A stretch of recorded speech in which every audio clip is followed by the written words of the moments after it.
This one's actually pretty easy. Just get yourself one of these, type a bunch of groups of letters, and make sure you hit the spacebar 1,000 times, and you're done. Maybe I should have taken the title a little less literally. I am the last person who will say that you should get all bent out of shape about how fast you are producing your writing. But I will admit that it is still an important consideration. More writing means more practice, which over time means you'll start to get better faster.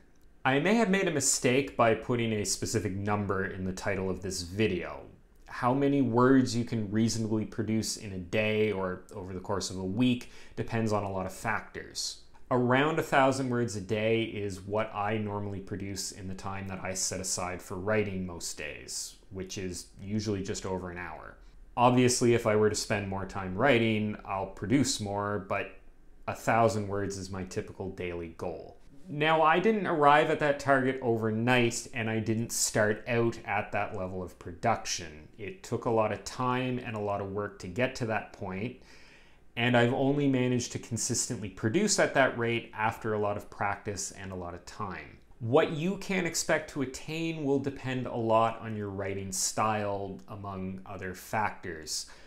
If you've been lagging behind this, or if you're looking for ways to increase your word counts, then this video is for you.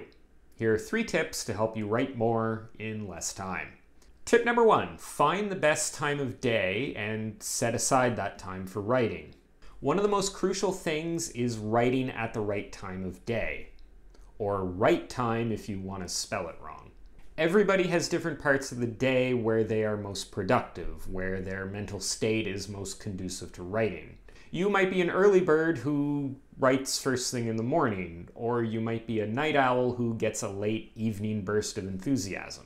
Understanding when during the day is best for you and scheduling writing time as close to that as your schedule allows will increase your odds of success and your ability to produce consistently. Now, if you've got a busy schedule and a lot of commitments, then you may not have the luxury to pick the best time of day to write, and that's fine. And this also doesn't need to be daily. I personally don't write every day. I spend my writing time on the weekends, for example, working on these scripts, which is essentially writing, so I guess I do write every day. What's important is that you have a consistent time dedicated to writing, ideally as close to your natural productive time as possible. Over time, this will start to build a habit. Your brain will start to get used to writing during this time, and you will be able to produce more consistently. Another important factor is making sure that that time is as undistracted as possible. Tip number 2, eliminate distractions, including the internal ones. If there are a handful of websites or apps that you compulsively open over and over again, these have the power to slowly whittle away at your writing time. Making sure you aren't tempted by these distractions during your writing time is incredibly important. Describing how to do this is quite simple, but it's also quite difficult to do. If you're finding it really hard to stop and focus on your writing, you may need to resort to extremes like turning off your Wi-Fi or locking your phone in a time vault while you're writing. This is one of the reasons that I avoid using Google Docs for writing. Since it's browser-based, it's really easy to just reach up and open a new tab without thinking about it.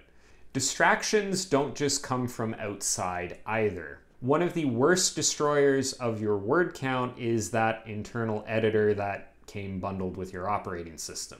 If you're constantly going back to change things as you write, or if you're so paralyzed with self-doubt that you hesitate or slow your word count to a crawl, then that's a problem. When it comes to first drafts, which is what we're talking about here today, it's usually not worth it to worry about these issues at that stage. The writing is going to be imperfect and you can always go back and change it. I can type fluently without looking at either the keyboard or the screen, and a large part of how I developed that ability was not wanting to look at the writing that I was producing. Sometimes during the first draft, you're going to write stuff that you know is not good, and you just need to accept that. Now, you don't want to deliberately produce crap. What you want to avoid is spending excessive time making things perfect out of the gate, because if you do that, you'll never get out of the gate. Drafting is about finishing the book. Revising is about making it good.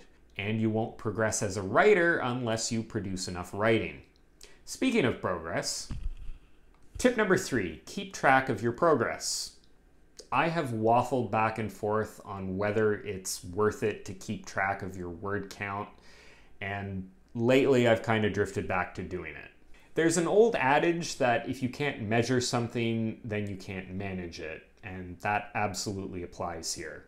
Keeping track of how much you're writing every day or every week or however often you write will help inform you as to whether or not you're on track.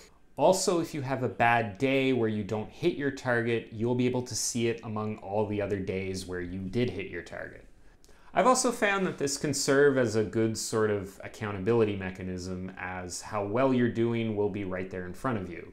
I've found that if I don't keep track of how much I'm actually writing, it's very easy to get lazy or unfocused and not produce as much as I should have during a session because the number isn't getting written down anywhere. So I would recommend you give keeping track of your word counts a try and see how well you progress through time. It might be a process that you find motivating, or it might not be. The only way you're going to find that out is by giving it a try.